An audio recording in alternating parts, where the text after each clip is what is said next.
Hello বন্ধুরা, আসসালামু আলাইকুম। Welcome to my YouTube channel Bepari Khamar. তো আসলে সকলে ভালো আছেন। সো আমি ভালো আছি। বেসিক্যালি আমার দোকানে থাকা যে ইনকিউবেটারটা, সেটার মধ্যে কিছু ডিম দিয়েছিলাম।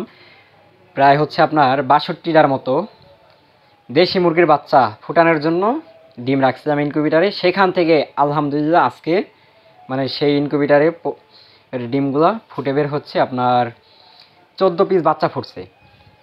ডিমগুলা কিভাবে রেখেছি, মানে আমি 3 বারে ডিম রেখেছি। প্রথমে রাখছি হচ্ছে 22টা, তারপরে রাখছি হচ্ছে 10টা, তারপরে রাখছি হচ্ছে আপনার 28টা। তো এভাবেই আর কি আমি 62টা ডিম রাখছি আমার ইনকিউবেটারের মধ্যে। তো প্রথমে যে 22টা রাখছি সেখান থেকে মোটামুটি 14টা বাচ্চা ফুটে একদম বের হয়েছে প্রপারলিভাবে।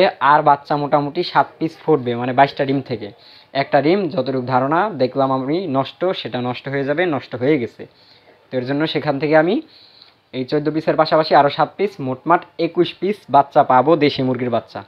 আলহামদুলিল্লাহ অনেক দিন পরে, মানে এর আগেও আর কি ফুটাইছিলাম কিছুদিন আগে, সেগুলো বাচ্চা বাচ্চা কিছু নিজে রাখছি আর কিছু বিক্রি করছি। সবই আমি ভিডিওতে আপনাদেরকে আপডেট দিয়ে থাকি। আর সবসময় ভিডিও ছাড়া হয় না, মাঝে মাঝে 4 দিন 5 দিন 10 দিন গ্যাপ হয়। কারণ হচ্ছে যখন ডিম ডুম ফুটাই তখন আর কি ভিডিওগুলো আমি ছাড়ি, আবার যখন বাচ্চার কোনো আপডেট হয় নতুন সেগুলো আর কি জানাই আপনাদেরকে। আর মাঝে মাঝে যে সেগুলো বিক্রি করি সেগুলো অবশ্যই আপনাদেরকে আপডেট জানায় থাকি।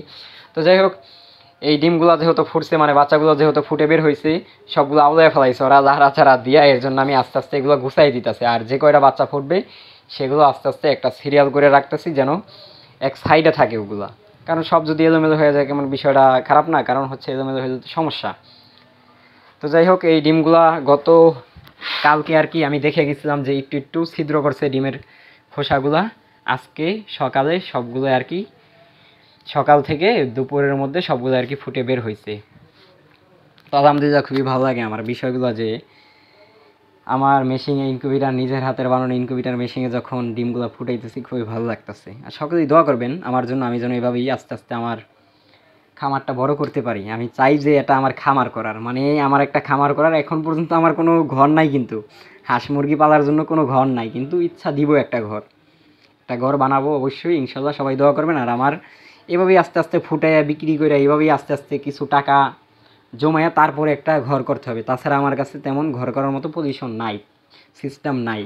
তো যাই হোক, বাসায় নিয়ে আসলাম। নিয়ে আসার পরে 2টা বাচ্চা আর কি একদম কিছুক্ষণ আগে ফুটে বের হয়েছে। এর জন্য আর কি বাসায় আনার পরে বাসার যে ইনকিউবেটার মেশিন আছে সেখানে রাখছি, যে এগুলো আপাতত কিছুক্ষণ হিটের মধ্যে থাক, তারপরে এগুলোকে আলাদাভাবে একটা জায়গায় নিয়ে রেখে দেবো। আমার দোকানে থাকা এই ইনকিউবেটার থেকে যে বাচ্চাগুলো, মানে 62টা ডিম ফুটে বের হবে, সেগুলো একজনে নিতে চাইছে। অবশ্যই নিজে আপডেট জানাবো। তো সকলেই ভালো থাকবেন, সুস্থ থাকবেন। দেখা হচ্ছে নেক্সট ভিডিওতে। আসসালামু আলাইকুম।